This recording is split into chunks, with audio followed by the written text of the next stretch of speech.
Some of my earlier influences are definitely Bullet for My Valentine, Killswitch Engage, before that, Linkin Park. My gateway band into like the core genre of metal was Demon Hunter. I like Demon Hunter, Norma Jean, Haste the Day. Kind of got all into all of them at the same time. Slipknot was the first huge band I got into for metal. Drowning Pool and Godsmack, Seether, and what was it? Crossfade. I'm just laughing at all these bands now. We had this compilation CD called X, and it would have just a bunch of like Christian rock artists on there. And there was one track that my dad would always skip, and I would wonder why he skipped it. So being the rebel that I was, I took that CD and I put it in my boombox in my room and I listened to it, and it was the band Under Oath. And then like after that, friends just kept recommending metal bands to me, and I just kind of got consumed in it.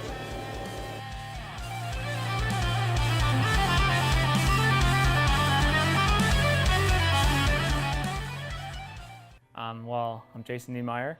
I'm Skylar Carey. My name is Victor. My name is Alec Prang. I used to play guitar in a metalcore dubstep band called Chug Chug Wob. I currently sing for a band called I Destroy. Former drummer for At Mourning's End, former drummer for Chorder. I'm in the band Azure Lights. I play bass in a band called I Destroy, and then I'm working on a project right now called Azure Lights, which I'm going to be doing vocals for.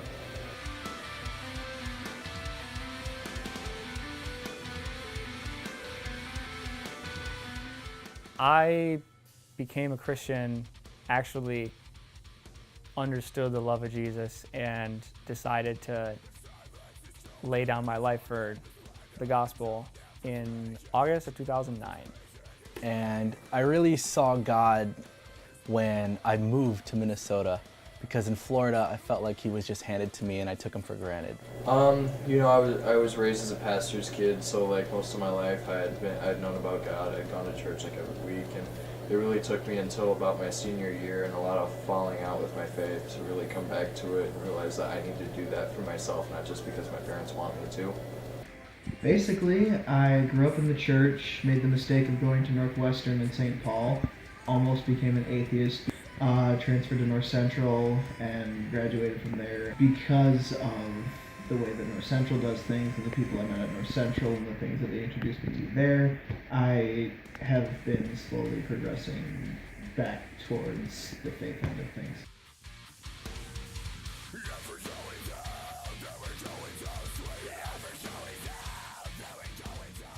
There are a lot of amazing people in the metal scene, especially here in Minnesota. We have like a reputation for just being like really, really close and really supportive of one another. It's such a mixture of people that it's really hard for you not to be accepted.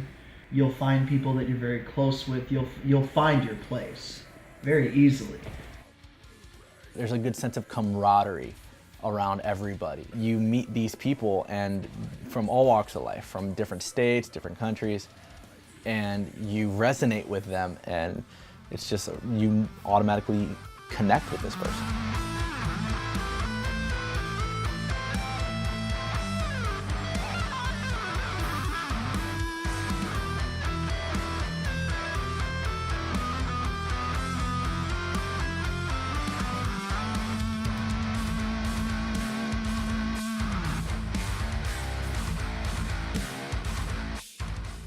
And I saw that in the scene where I got to meet all these awesome people. And I thought, how can God hate all these awesome people? There's absolutely no way.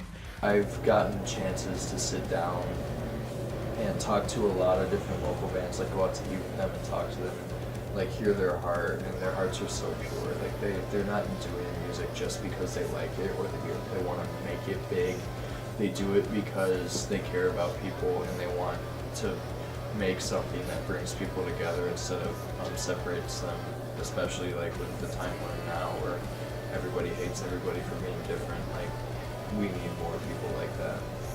It's helped me because that's what Jesus wants. Jesus wants us to invest. He wants real connections. If someone's rough around the edges, don't let that stop you from getting to know them Don't let that stop you from listening to their band if it means something to you. Don't let that stop you from experiencing this, because even if people are rough around the edges, they have a good heart, and all we want is genuine people. If I were the devil, I'd want to engulf the whole world in darkness.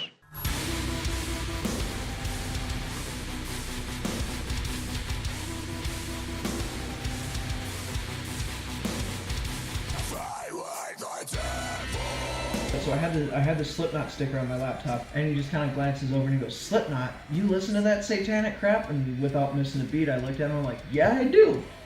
I understand that a lot of people think metal and like death metal and hardcore and metalcore and all this stuff is the devil or whatever. Maybe they're just like, you know, white Christian Republican moms from like the 80s that think that KISS stands for Knights in Satan's Service, you know? My pastor back in Florida absolutely hated metal music. He wouldn't touch it if it wasn't Hillsong. He wouldn't even touch Planet Shakers. He said it was too secular and driven from too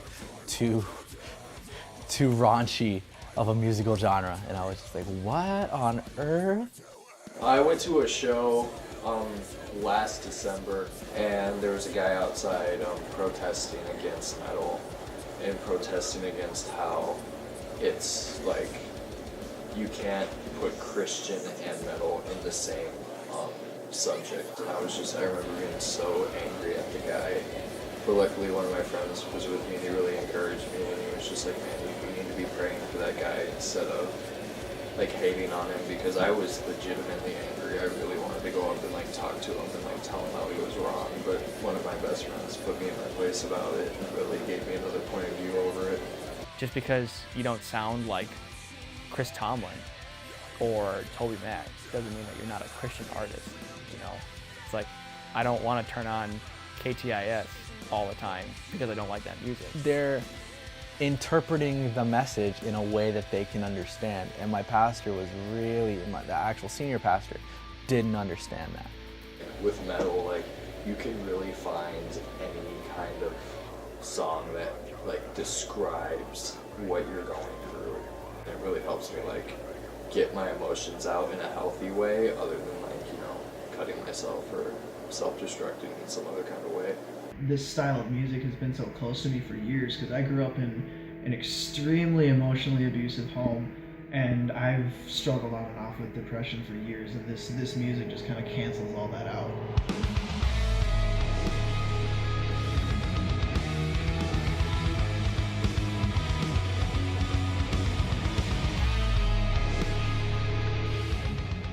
You know, when we would play shows, it was always like, you know, 20 minutes set. Jordan would be like, "All right, Jason's got to say something." You know, because I'd always do that because, you know, it's pretty important to me that we make a point. You know, it's like, you know, I'm not here to shove the gospel down your throat. Take it or, I mean, you can take it or leave it. You know, you can talk to us about it afterwards. You cannot. You can come and argue with us about how we're wrong. You can, like, give us a high five or a hug, or you can punch me in the face. I don't really care. I was at a show, I think it was the August Burns Red Messengers tenure that just came through recently. I was talking to a buddy of mine, and we got on the subject of faith, and I told him, like, "Yo, I'm a Christian too, like, if you ever want to talk about this, like, just by all means hit me up, and we'll just talk about it, and then at the same time, if you don't want to talk about it, then just drop it, I'm not going to push it." And he's like, "Thanks, I respect that a lot."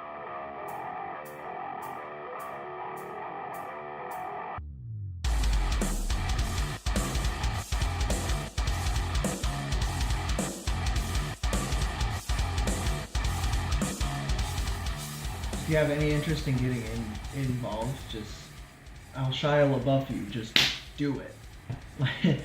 No, in all seriousness, the vast majority of us are really nice. I would say if you're looking into Christian hardcore for the first time, find a song, listen to it, and then read the lyrics. The lyrics tell a far greater story than just the screaming in the microphone if you don't understand it. If you're new to the type of music, the lyrics are more moving than anything I've ever heard in pop I've ever seen. An example of that, anything by Silent Planet. Check out Silent Planet's discography. Dude screaming in a microphone with some ambience in the background, but he's telling a story that will move you to tears. You might not understand it if you're new to that type of music, but when you read it, you'll see it. No, this scene has become my second home. I've made some of the closest friends I've ever had in the scene, played some of the best shows, met some of the best people. Silent Planet. Yeah, just it's become a second home. It's a way of life. When you're playing a show with those bands, there's just nothing like it. It's no problem to find a photographer. It's no problem to find a producer. It's no problem to have someone to talk to at Taco Bell at 2 a.m. It's just very, very bonding, even if it's the simplest thing. Just I was swooped up by like everybody. You know, it really made me feel that sense of community, and it really inspired me to write more about like me and my faith. But it's put a lot of faith in how Jesus can use people and what that looks like as long as you're open to what he wants you to do. Basically, it just showed me how to love people. Being in Chug Chug Wob increased my love for people and increased my faith in humanity, really, and increased my faith in Jesus to see that, you know, he can use me in ways that I never would have even imagined.